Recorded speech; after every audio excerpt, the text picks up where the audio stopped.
Hallelujah प्रभु जीशुଙ୍କର मधुरमय नामରେ ମୁଁ ଆପଣ ସମସ୍ତଙ୍କୁ ସ୍ୱାଗତ କରୁଛି ଆଉ ଏକ ନୂଆ ବିଷୟ। ଆଜିର ବିଷୟ ହେଉଛି କୃଷର କଥା ଶକ୍ତି ଅଟେ। ହାଲେଲୁୟା।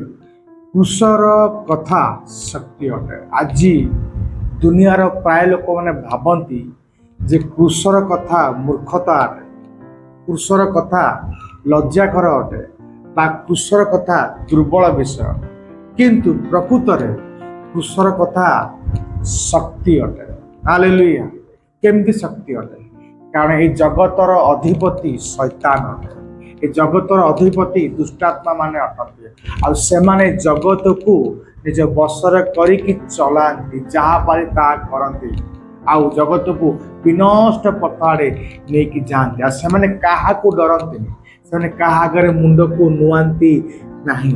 ସେମାନେ କେବଳ କୃଷର କଥା ଆଗରେ ବା କୃଷ ଆଗରେ ବା ଯୋଉ ଯୀଶୁ କୃଷର ହତ ହେଇ ଅଛନ୍ତି ସେଇ କୃଷ ଆଗରେ ନିଜ ମଥାକୁ ବା ନିଜ ମୁଣ୍ଡକୁ ନୁଆନ୍ତି ଆଉ ତାଙ୍କୁ ପ୍ରଭୁ ବୋଲି ସ୍ୱୀକାର କରନ୍ତି ଆଉ ହାରନ୍ତି। ଆଉ ସେଥିପାଇଁ ଜଗତ ପାଇଁ ହେଇପାରେ ଯେ କୃଷର କଥା ମୂର୍ଖତା ଅଟେ, କିନ୍ତୁ ପ୍ରକୃତରେ ଏ ଜଗତକୁ ଯିଏ ଶାସନ କରୁଛି, ଏ ଜଗତକୁ ଯିଏ ଅଧୀନ ରଖିକି ଚାଲୁଛି, ଯେ କି ସେ ଶୈତାନ ଅଟେ। ସେ ଶୈତାନ କୃଷର କଥା ଆଗରେ ଯେ ମୁଣ୍ଡକୁ ନୁଆଏ ଆଉ ଯୀଶୁଙ୍କୁ ପ୍ରଭୁ ବୋଲି ସ୍ୱୀକାର କରେ। ସେଥିପାଇଁ କୃଷର କଥା ଶକ୍ତି ଅଟେ। ଆସନ୍ତୁ ଆଜି ବାଇବେଲ ଦ୍ୱାରା ଜାଣିବା ଯେ ପ୍ରକୃତରେ କୃଷର କଥା କିପରି ଶକ୍ତି ଅଟେ। ଯଦି ଆପଣ ପ୍ରଥମ କରନ୍ଥୀୟ 1 ପର୍ବର 18 ପଦ ପଢିବେ, ପ୍ରଥମ କରନ୍ଥୀୟ 1 ପର୍ବର 18 ପଦ ଲେଖା ହେଉଛି, କାରଣ ବିନାଶ ପ୍ରାପ୍ତ ହେଉଥିବା ଲୋକମାନଙ୍କ ପ୍ରତି କୃଷର କଥା ମୂର୍ଖତା ମାତ୍ର, କିନ୍ତୁ ପରିତ୍ରାଣ ପ୍ରାପ୍ତ ହେଉଥିବା ଆମ୍ଭମାନଙ୍କ ପ୍ରତି ତାହା ଈଶ୍ୱରଙ୍କ ଶକ୍ତି ଅଟେ। କାହା ପାଇଁ କୃଷର କଥା ମୂର୍ଖତା ଅଟେ? ଯେଉଁମାନେ ବିନାଶ ହେଉଛନ୍ତି, ଯେଉଁମାନେ ନଷ୍ଟ ହେଉଛନ୍ତି, ଯେଉଁମାନେ ପତିତ ହେଉଛନ୍ତି, ସେମାନଙ୍କ ପାଇଁ ହେଇପାରେ କୃଷର କଥା ମୂର୍ଖତା ହେଇପାରେ। କିନ୍ତୁ ଯେଉଁମାନେ ପରିତ୍ରାଣ ପାଉଛନ୍ତି ଆମମାନଙ୍କ ଭଳି ବିଶ୍ୱାସୀ ଭାଇ ଓ ଭଉଣୀମାନଙ୍କ ଭଳି ଲୋକମାନଙ୍କ ନିମନ୍ତେ କୃଷର କଥା କ'ଣ ଅଟେ?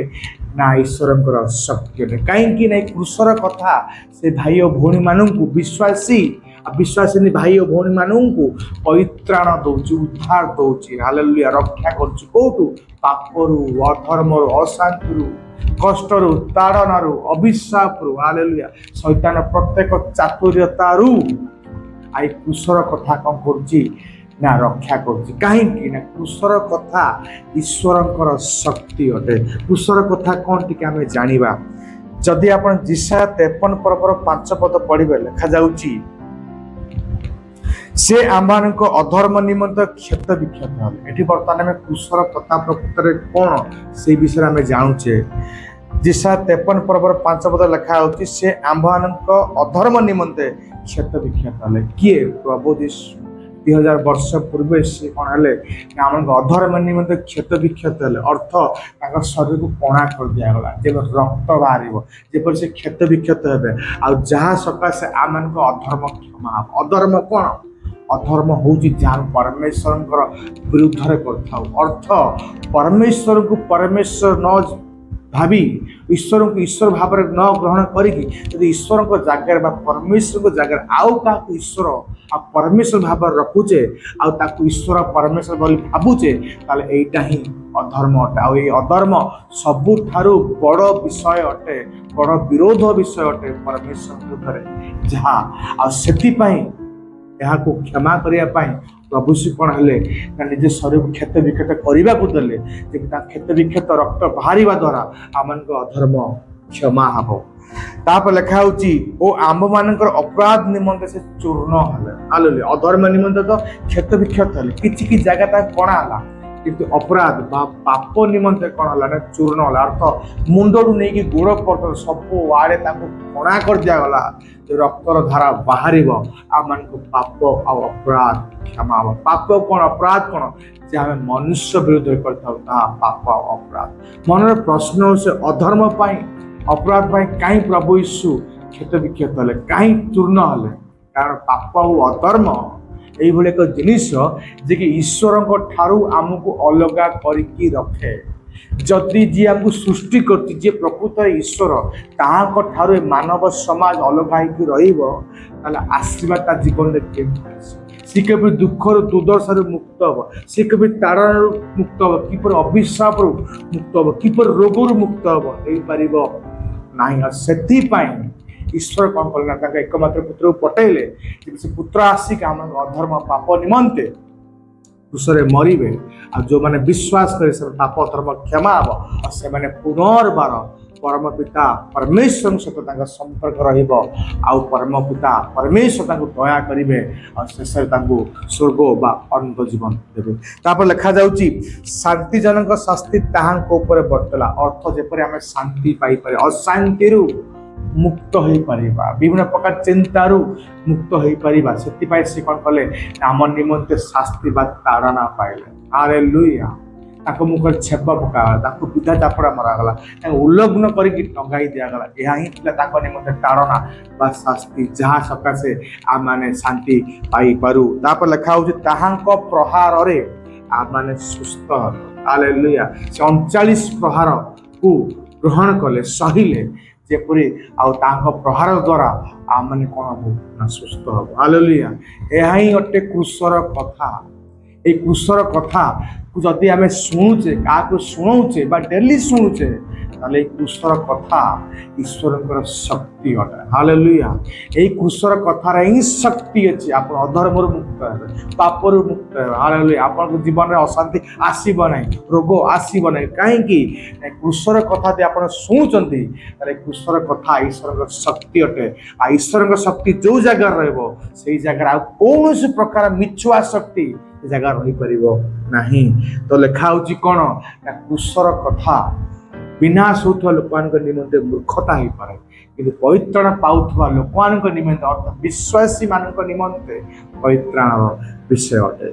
जदि आम रोमियो पुस्तक 1 पर्वर 16 पद पढ़ा लिखा हूँ कारण मु सुसमाचार संबंध में लज्जाबोध करे नाही जेणु ता प्रत्येक विश्वासी पक्षरे परित्राण निमंत ईश्वर शक्ति अटे। हालेलुया। आज अनेक विश्वासी भाई और भौणी मैंने कौन करती सुसमाचार अर्थ क्रूसर कथा कि प्रभु यीशु क्रूसरे कौन कर मानव समाज कि प्रभु यीशु कहीं जीवन देले कहवाई आम लज्जाबोध करता कि वाक्य कहे जे पाउल कहते मु लज्जाबोध करे ना कहीं जी कथा को शुणव जे क्रूसर कथा को शुणव आ विश्वास कर कौन हम ईश्वर शक्ति परित्राण कर पापरू अधर्म मुक्त कर अशांति मुक्त कर रोग मुक्त कर पवित्र आत्मा को दब निज संतान विषय करेंगे आ स्वर्ग को लेकिन जी। हालेलुया। क्रूसर कथा बा सुसमाचार कहवाई आम लज्जाबोध करूँ ना जदि से व्यक्ति विश्वास कला परमेश्वर कहते ये क्रूसर कथा मोर शक्ति हम परित्राण दबा निमंते। प्रथम करंथिय 2 पर्वर 2 पद आ 4 पद पढ़ा। प्रथम करंथिय 2 पर्वर 2 पद आ 4 पद एटा लिखा जाउची कारण यीशुख्रीष्ट अर्थात क्रूसरे हत यीशुख्रीष्ट बिना तुमानक मध्यरे आउ कौनसी विषय न जनइबा को मु मनस्थ करी। पाउल कहते जिते मु तुम निकट को गली मु ज्ञानर कथा बुद्धिर कथा अलग प्रकार उत्साहित प्रकार कथा मुझे केवल क्रूसर हतहित यीशु कथा तुम निकट कहली कहीं कहली 4 पद लिखा हो तुम विश्वास जपरी मनुष्य मान ज्ञान उपर न ईश्वर शक्ति उपर स्थापित हो। यार अर्थ जदि आम ज्ञानर कथा विश्वासर कथा उत्साहजनक कथा बुद्धिर कथा कहवा ताले लोक विश्वास ज्ञान उपर हम आम हम कि क्रूसर कथा कहवा क्रूसर हत यीशु कथा कहवा लोक विश्वास ईश्वर शक्ति उपर हम कारण क्रूसर कथा शक्ति अटे ईश्वर जदि हम क्रूसर कथा लोक कहूचे लोक विश्वास करेंगे आ विश्वास करने सकाशे कौन हम ना से कथा जोटा कि ईश्वर शक्ति अटे जीवन में कार्य कर। हालेलुया। ताहांकु बल दब ताहांकु जाने बाट खोल जीवित परमेश्वर किए जी कि आम निमंते परित्राण दबा निमंते सी कौन कौन କରିଛନ୍ତି। ପାଉଲ କହୁଛନ୍ତି ଯେତେବେଳେ ମୁଁ ତୁମ ନିକଟକୁ ଗଲି କ୍ରୁଶର ହତ ଯୀଶୁଙ୍କ କଥା ତୁମ ନିକଟରେ କହିଲି, ଏଥିପାଇଁ ଯେପରି ତୁମମାନଙ୍କ ବିଶ୍ୱାସ ଆମ ଉପରେ ନୁହେଁ ମନୁଷ୍ୟ ଉପରେ ନୁହେଁ ଈଶ୍ୱରଙ୍କର ଶକ୍ତି ଉପରେ ହବ। ଶେଷ ପଦ ପଢିବା, ଗାଲାତିଆ ପୁସ୍ତକ 3 ପର୍ବର 1 ପଦ ଆଉ 5 ପଦ। ଗାଲାତିଆ ପୁସ୍ତକ 3 ପର୍ବର 1 ପଦ ଆଉ 5 ପଦ ଲେଖାଯାଏ, ତୁମମାନଙ୍କ ଚକ୍ଷୁ ସମ୍ମୁଖରେ ତ କ୍ରୁଶର ହତ ଯୀଶୁଖ୍ରୀଷ୍ଟଙ୍କ ଚିତ୍ର ଅଙ୍କିତ ହୋଇଥିଲା। ଏଠି ପାଉଲ କହୁଛନ୍ତି ଯେ ଯୋଉ ପ୍ରଭୁ ଯୀଶୁ କ୍ରୁଶରେ ମରିଲେ, ସେଇ ପ୍ରଭୁ ଯୀଶୁ କେମିତି ମଲେ, ତାଙ୍କୁ କେମିତି ତାଡ଼ନା ଦିଆଗଲା, କେମିତି କଷ୍ଟ ଦିଆଗଲା, ତାଙ୍କ ମୁଣ୍ଡରୁ ନେଇ ଗୋଡ଼ ପର୍ଯ୍ୟନ୍ତ କ'ଣ କ'ଣ ଅଙ୍ଗକୁ କଣା କରିଦିଆଗଲା, এই ସମସ୍ତ ବିଷୟକୁ ବର୍ଣ୍ଣିତ କରିଥିଲେ, ଚିତ୍ରିତ କରିଥିଲେ, ଆଙ୍କିଥିଲି। କାହିଁକି ଆଙ୍କିଥିଲି? ତାର 5 ପଦରେ ଲେଖାଯାଉଛି ଯେ ତୁମମାନଙ୍କୁ ଆତ୍ମା ଦାନ କରନ୍ତି ଆଉ ତୁମମାନଙ୍କ ମଧ୍ୟରେ ଶକ୍ତିର କାର୍ଯ୍ୟ ସାଧନ କରନ୍ତି, ସେ କି ବ୍ୟବସ୍ଥାର କ୍ରିୟାକ୍ରମ ହେତୁ ତାହା କରନ୍ତି ନା ବିଶ୍ୱାସରେ ଶୁଣିବା ହେତୁ କରନ୍ତି। ପାଉଲ କହୁଛନ୍ତି ଯେ ତୁମେ ଯଦି ଆଜି ଆତ୍ମା ପ୍ରାପ୍ତ ହୋଇଛ, ପବିତ୍ର ଆତ୍ମା, ହାଲେଲୁୟା, ତୁମେ ଯଦି ଆଜି ତାଙ୍କ ମଧ୍ୟରେ ଆଶ୍ଚର୍ଯ୍ୟ କର୍ମ ହେଉଛି, ଶକ୍ତିର କାର୍ଯ୍ୟ ହେଉଛି, ଲୋକମାନେ ସୁସ୍ଥତା ପ୍ରାପ୍ତ ହେଉଛନ୍ତି, ଭୂତ ଆତ୍ମାରେ ମୁକ୍ତ ହେଉଛନ୍ତି, ଅଭିଶାପରୁ ମୁକ୍ତ ହେଉଛନ୍ତି, ଯାହା ବି ସବୁ ଅଦ୍ଭୁତ ଅଦ୍ଭୁତ କର୍ମ ଘଟୁଛି ପବିତ୍ର ଆତ୍ମାଙ୍କୁ ପାଇବା ସହିତ ଏ ସମସ୍ତ କର୍ମ କରି ପାଇଲ ନା କୃଷକୁ ବିଶ୍ୱାସରେ ଶୁଣିବା ଦ୍ୱାରା ତୁମେ ପାଇଲ। ଏହାର ଅର୍ଥ ପାଉଲ କହିବାକୁ ଚାହୁଁଛନ୍ତି କୃଷର କଥା ଯଦି ନାହିଁ ତାହେଲେ ତୁମେ ପବିତ୍ର ଆତ୍ମା ପାଇପାରିବ ନାହିଁ। ଯଦି କୃଷର କଥା ତୁମମାନଙ୍କ ଜୀବନରେ ନାହିଁ ତାହେଲେ କୌଣସି ଅଲୌକିକ ଶକ୍ତି ଜନକ ବିଷୟ ତୁମମାନଙ୍କ ଜୀବନରେ ଘଟିବ ନାହିଁ। ପ୍ରିୟ ଭାଇ ଓ ଭଉଣୀ ମାନେ, ପ୍ରତ୍ୟେକ ଦିନ କୃଷର କଥାକୁ ଆପଣ ଶୁଣନ୍ତୁ।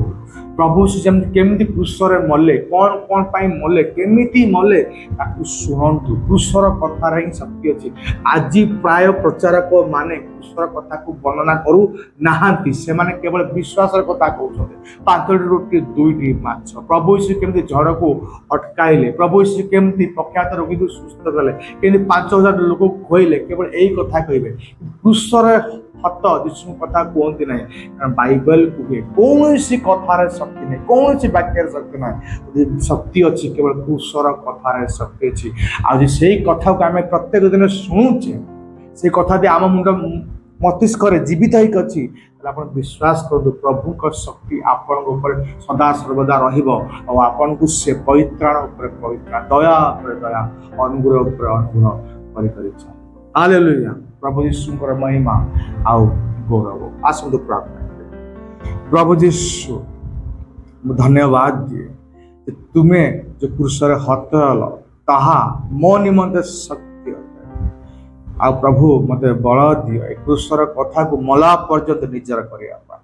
ଧନ୍ୟବାଦ। ଯେତେ ଲୋକ ଶୁଣୁଛନ୍ତି ସମସ୍ତେ କ୍ରୁଶର କଥାକୁ ଆପଣାନ୍ତୁ, ଯେପରି ତୁମର ମହିମା ତୁମ ଗୌରବ କରିବ। ଧନ୍ୟବାଦ ଦଉଛୁ ଆଜିର ବାକ୍ୟ ପାଇଁ। ଧନ୍ୟବାଦ ସହିତ ସମସ୍ତ ପ୍ରାର୍ଥନା ପ୍ରଭୁ ଯୀଶୁଙ୍କ ନାମରେ ମାଗୁଅଛି। ଆମେନ୍, ଆମେନ୍, ଆମେନ୍।